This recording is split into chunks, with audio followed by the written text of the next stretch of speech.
Hi అందరికీ, welcome back to our YouTube channel. So ఈ వీడియోలో మేము మా ఫ్యామిలీ అందరం కలిసి దేవీపట్నం మండలంలో ఉన్న బొందూరు గ్రామం శ్రీ గండిపోచమ్మ అమ్మవారి ఆలయంకైతే వెళ్ళాము. సండే అందరం చక్కగా ప్లాన్ చేసుకుని ఈవినింగ్ వరకు అక్కడే స్టే చేసాము. మేము రాజమండ్రి నుంచి స్టార్ట్ అవుతున్నాము కాబట్టి మాకు 2 hours జర్నీ అయితే పడుతుంది. అమ్మవారి ఆలయ విశిష్టత కూడా తెలుసుకుందాం రండి. ఎంతో ప్రసిద్ధిగాంచిన శ్రీ గండిపోచమ్మ అమ్మవారి ఆలయం 200 సంవత్సరాలు పైగా నిత్యం పూజలు అందుకుంటున్నారు. మనం వెళ్తున్న దారిలోనే గోదావరి మధ్యలో పట్టిసీమ వీరేశ్వర స్వామి ఆలయం కూడా కనిపిస్తుందండి.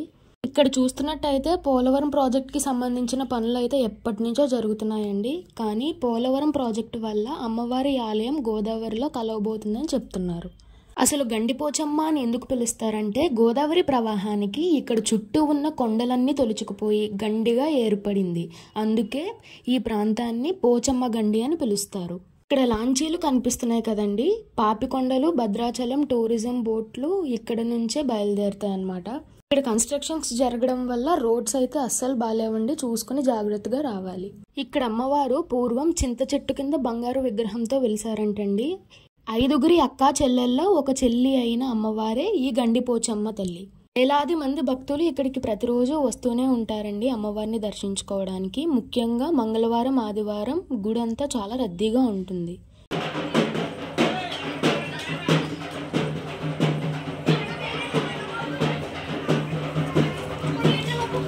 ఇలా అమ్మవారికి వేట వేస్తామని మొక్కుకుంటారండి చాలా మంది. ఇక్కడికి వచ్చి గుడి చుట్టూ ప్రదక్షిణాలు చేసి మొక్కులు తీర్చుకుంటారు. పూర్వం ఇక్కడ అమ్మవారు బంగారపు విగ్రహంతో వెలిసారని చెప్పాను కదండి, కానీ ముఖ్యంగా ఈ గుడిలో అమ్మవారి బంగారపు విగ్రహం లేదు.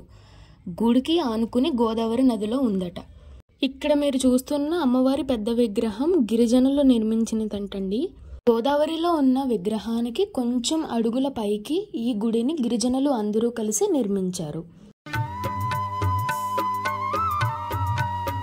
ఇక్కడికి వచ్చి వంటలు వండుకునే వాళ్ళకి కిచెన్ ఐటమ్స్ కూడా రెంట్కి ఇస్తారండి ఇన్స్టెంట్ గా. అంటే స్టవ్ అలాంటివి తీసుకుని రిటర్న్ ఇచ్చేయచ్చు. ఏ ఐటమ్స్ తీసుకున్నారో దాన్ని బట్టి చార్జ్ చేస్తారు వాళ్ళు. చుట్టూ లొకేషన్ అయితే చాలా బాగుంటుందండి.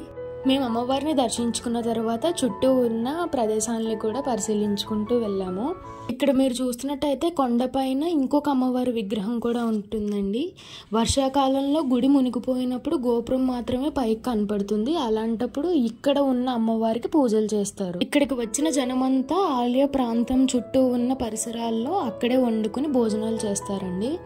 ఈ అమ్మవారు సంవత్సరంలో 7 నెలలు గంగమ్మ తల్లి ఒడిలోనే ఉంటూ 5 నెలలు మాత్రమే భక్తులకు దర్శనమిస్తుంది. కొంతమంది జనం అక్కడే చెట్ల కింద నీడలో వండుకుని భోజనాలు చేస్తారండి. ఇంకొంతమంది ఎవరి స్తోమతకి తగ్గట్టు షెడ్స్ బుక్ చేసుకుని ముందుగా అక్కడ వండుకుని తింటారు. మేమందరం చక్కగా కబుర్లు చెప్పుకుంటూ ఇక్కడ వ్యూ పాయింట్కి అయితే వచ్చాము. చాలా పీస్ఫుల్ అండ్ ప్లెజెంట్గా మా టైం అయితే స్పెండ్ చేసామండి. ఇక్కడ మెమరీస్ కోసం కొన్ని ఫొటోస్ కూడా క్లిక్ చేసుకున్నాం, మీరు కూడా చూసేయండి.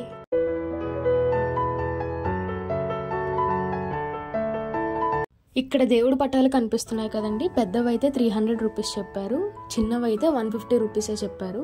అండ్ కిడ్స్ ఆడుకునే బొమ్మల నుంచి అన్నీ అమ్ముతున్నారు ఇక్కడ. ముందే ఆడవాళ్ళకి గాజులు అంటే చాలా ఇష్టం కదండి, మాకు నచ్చినవి కూడా మేము తీసుకున్నాము. ఈలోగా వంట పూర్తయిందన్నారు, అక్కడే భోజనాలు కూడా చేసేసాము. అట్ లాస్ట్ మరి ఫ్యామిలీతో కూడా ఫన్ ఉండాలి కదా, అందుకే హౌస్ బుక్ అండ్ కాయిన్స్ వెంటనే తీసుకొని మేమందరం గ్రూప్గా కూర్చొని చాలా చక్కగా ఆడుకున్నాము. మేము ఎక్కువగా కొలిచే దేవత దుర్గమ్మవారు. మరి మీ ఫేవరెట్ గాడ్ ఎవరో కూడా నాకు కామెంట్ సెక్షన్లో కామెంట్ చేసేయండి. ఈ వీడియో ఇన్ఫర్మేటివ్ అనిపిస్తే do like, share and subscribe and thank you for watching.